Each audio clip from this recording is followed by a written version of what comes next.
Hey friend, so you have been with me for a minute and you've done the work to clarify if you are looking for love or comfort. You've done a dating app detox to clear away the residual ick from swipe fatigue, scammers, and phishing expeditions. You've reflected on your relationship to rejection and have even begun to say no in your life with your newfound freedom in learning that setting healthy boundaries is actually a gift. And after examining how your conditioning has created certain dating patterns and informed your response to vulnerability, you're like, let's fucking go. And yet, it's not happening yet. The ideal partners are not lined up, waiting to swoop you up, the magnificent catch that you are. Today, I'm going to share with you the number one reason that you're still searching and the 2 simple fixes that you can start to implement today.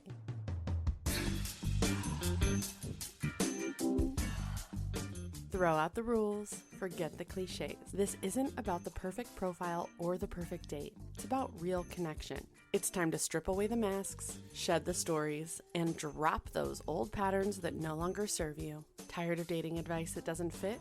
So are we. Welcome to Stripped, Drop Your Patterns, where conscious dating isn't about following a script. It's about embracing your whole self and attracting the kind of love that sets your soul on fire. I'm Rachel J., the connection coach and your host. Let's get real.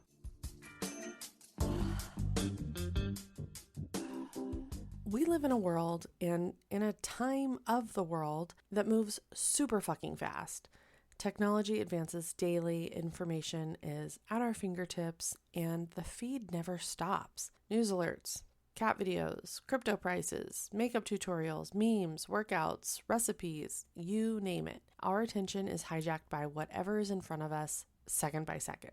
So it's no wonder that we swipe so fast on the apps that we burn out. Our brains have been programmed to chase the next hit of dopamine instead of slowing down enough to process or engage. Here's the problem with this. When you're overstimulated and distracted, you are not truly present with yourself or with others. And that means 2 things. 1, you make yourself less visible to potential partners. And 2, you miss what's right in front of you. Part of the reason that I became a cuddleist was because I had observed that everywhere I went, the majority of people I saw were plugged into their phones, headphones in, eyes glued to the screen. So I'm in New York, by the way, and I rely exclusively on public transportation and my own 2 feet. So I encounter a shit ton of people on a regular basis. And coming from California, I was the weirdo who made eye contact and smiled at strangers, which, by the way, is a big no-no. It's basically forbidden on the New York subway. But I want you to think about this for a moment. We are so tethered to our devices and seeing everybody around us tethered to their devices that we don't think twice about it. It's so normal. So I'm asking you to take a minute right now and actually think twice about it. Why do we feel the need to be tethered to our devices? And why do we feel so freaking lost without them? Is it as simple as boredom, or is it something deeper? Are we so uncomfortable to be alone with ourselves and the possibility of engaging with strangers that we need to either be or appear to be occupied at all times? And listen, I'm not judging. Even I, the weirdo from California who loves talking to strangers, have become one of the walking dead after long days as an emotional support human. And by the time I commute home, I even have headphones on and I'm checked out. It's human. So it's not that I'm blaming anyone for needing to shut out the noise. What I am saying, though, is to consider why and when you're tuning out. I've heard it said before that in this technological age, we are so connected that we're disconnected. And I think that that perfectly describes it. And that disconnection blocks love in 2 key ways. So the first way is pretty obvious. You're missing out on one of the most fun ways to meet a potential match, which is spontaneously and organically. Now, I know that in this digital age, the thought of locking eyes across a crowded train or doing a double take as you pass someone on the street or at a park or in the gym sounds kind of like a unicorn's fairy tale, but it does happen. It even happened to me. I can still remember being on the 2 train headed downtown when my eyes landed on a very attractive man on the train. And remember, I'm someone who actually likes making eye contact with strangers, so I didn't look away when he looked back. A gentle nonverbal flirtation began, and before you could say, stand clear of the closing doors, he had struck up a conversation with me. And by the time we'd both been dumped off at a random station, Thank you, MTA. Shout out to you. We had navigated our transfers and exchanged numbers. That organic spark turned into a connection that lasted nearly 2 years. And I have to tell you, it was pretty exhilarating to meet someone off the apps. But would it have happened if I had my headphones in and my eyes glued to my screen? Nope.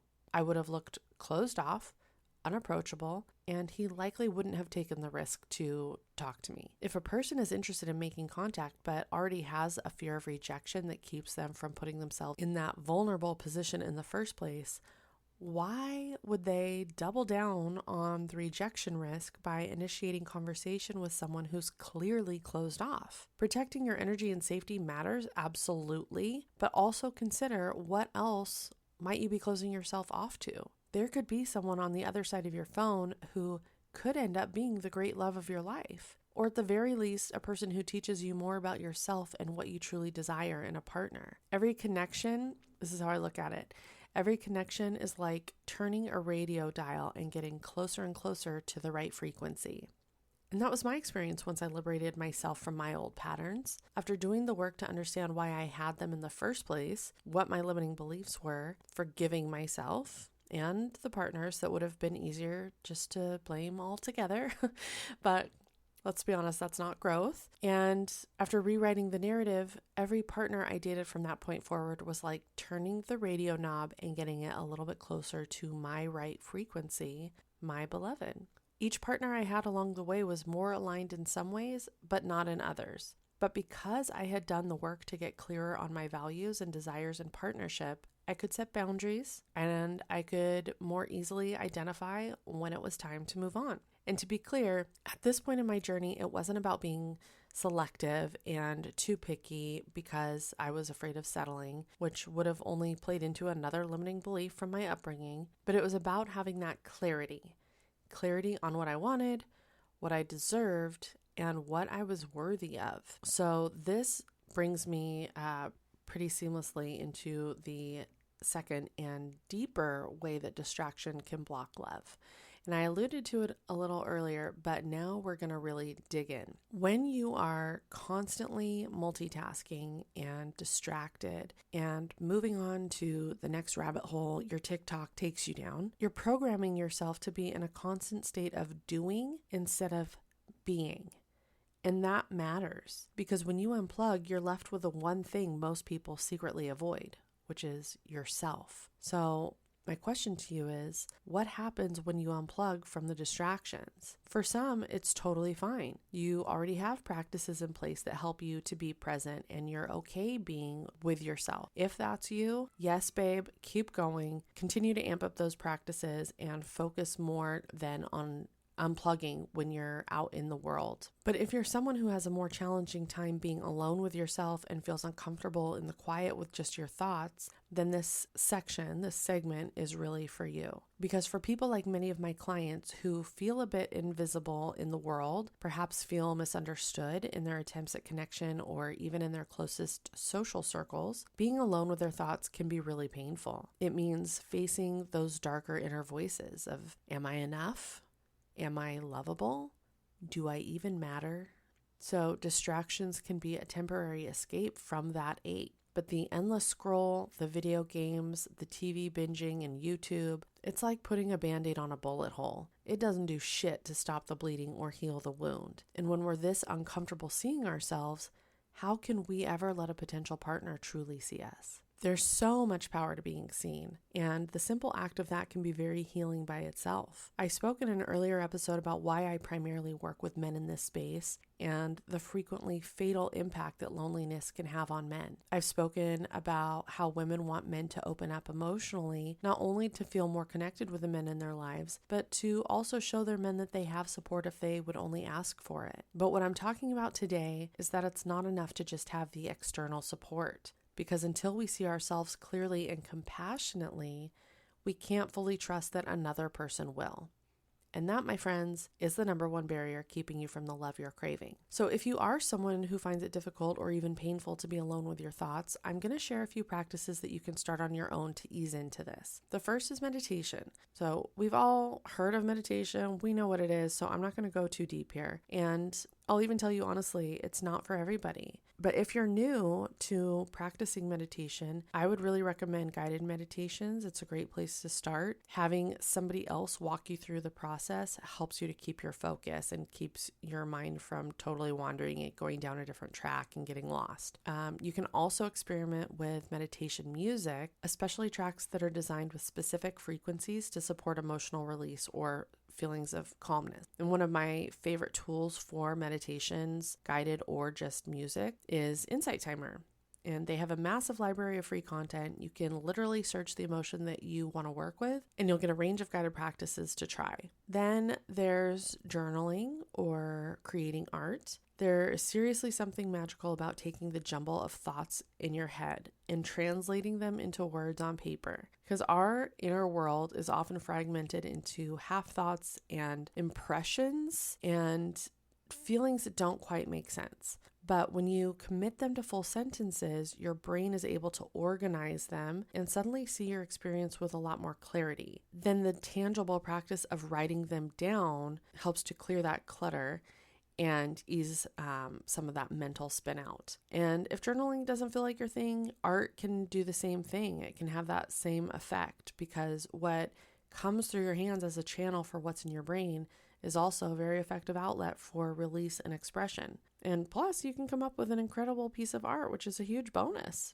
Another practice that can be super useful is EFT, or emotional freedom technique, or tapping. And I'll be honest with you, the first time I tried tapping years ago, I hated it.